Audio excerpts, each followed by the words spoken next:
Hey everyone, welcome to the Leadership Blueprint, exploring the heart and science of leadership. I'm your host, Jameka Phillips, and I'm honored that you have chosen to tune in with me to my very first podcast. This is something that has stirred in me for the last couple of years now, and so the timing just feels right.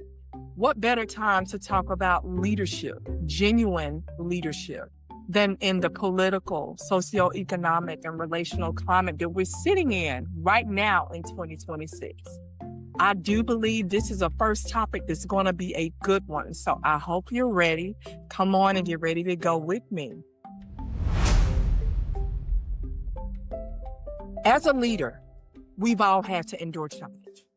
And if you've ever tried to guide a team through change, you know how difficult or challenging that can be, whether that's launching a new product, rolling out new compliance training, coordinating care across a hospital, mobilizing a nonprofit effort, or getting a drug therapy or med device to a patient, or even launching a ministry, growing a ministry.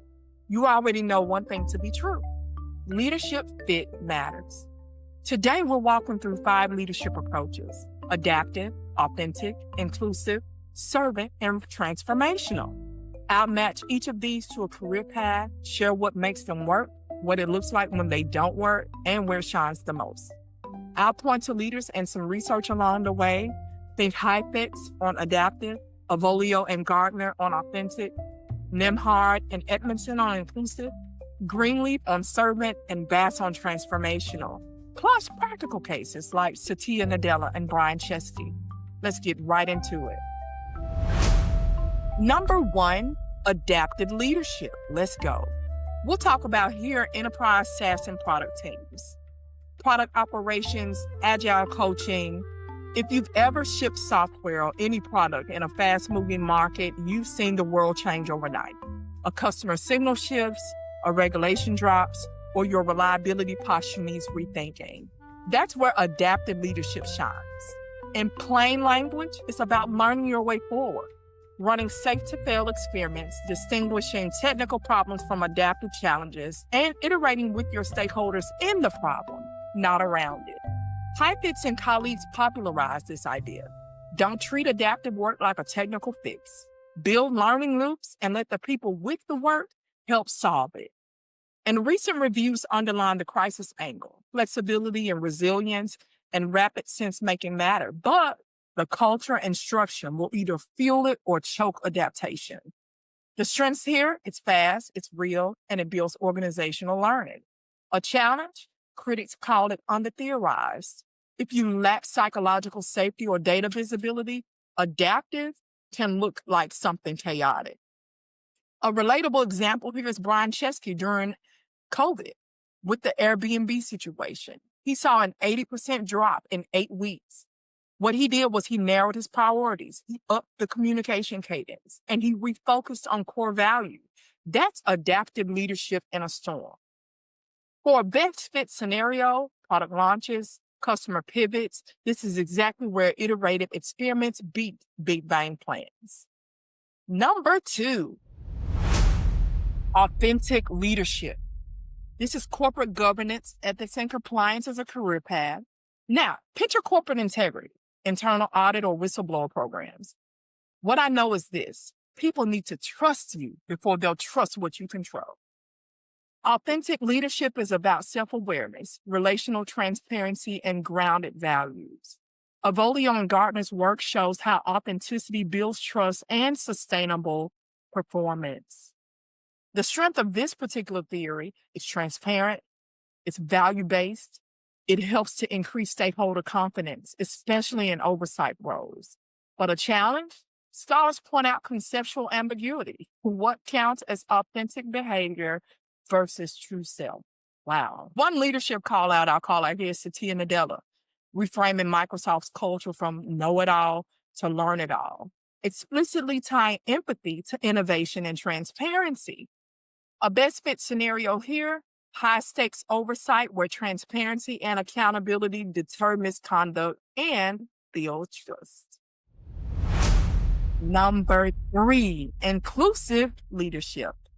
And here the career path I'll talk about is hospital patient services and care coordination. So I've worked in the hospital before. I've worked in patient direct care. If you've ever sat in an interdisciplinary round, you know status dynamics are real. Inclusive leadership, leaders who invite and value everyone's voice, it's not a soft skill. It changes outcomes. Nimhard and Edmondson's study across 23 neonatal ICUs found leader inclusiveness increases psychological safety and engagement and quality improvement. A strength here, people speak up about risk and improvements. Teams learn faster. A challenge, though, hospital hierarchies can mute lower status voices.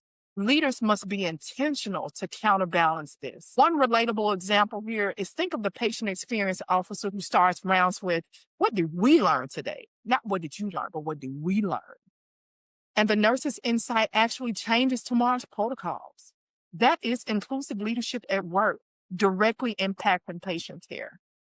A best fit scenario here, patient equity initiatives, clinical education, informatics collaboration, any setting where psych safety fuels learning and transparency. Number 4, servant leadership. And here we'll talk about nonprofit, social services, and community impact. Listen, I worked for a nonprofit back in the day too. What I do know is this: nonprofits run on trust. You can't run it without it. Trust with clients, volunteers, donors, and partners.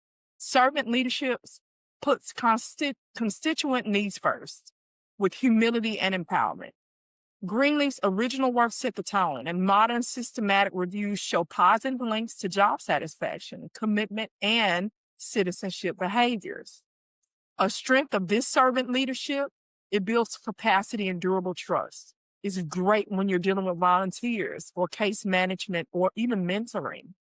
But one of the challenges here is if serving isn't bounded by outcomes and focus, leaders tend to burn out or drift from the mission.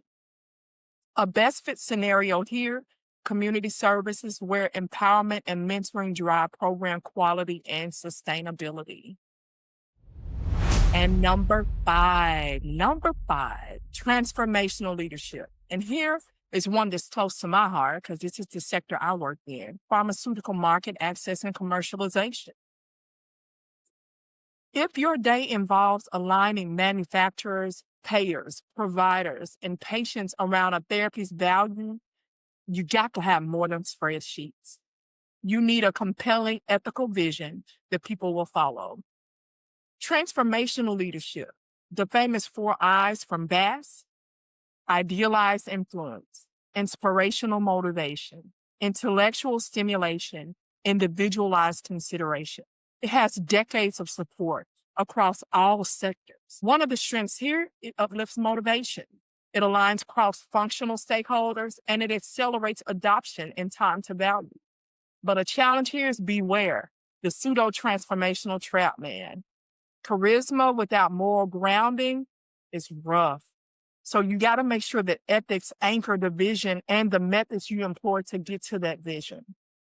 A best fit scenario here, commercial strategy directors, change leaders, and client success managers, that's my world, who have to unify disparate groups around a patient-centered value proposition, ethically and measurably. So what does all of this mean? As a leader, how do you choose? Here's the quick mental model I want to leave with you. In uncertainty, be adaptive. Experiment your way forward. In oversight, be authentic. Ground trust in transparency and values. In interprofessional care, be inclusive. Create psychological safety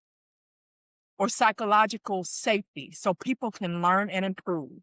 And in community work, be servant, empower, and measure impact with humility.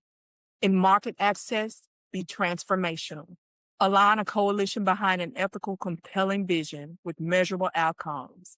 Y'all, leadership is not a one-size-fits-all. This is not cookie cutter, but it is based on what you need to do in the moment.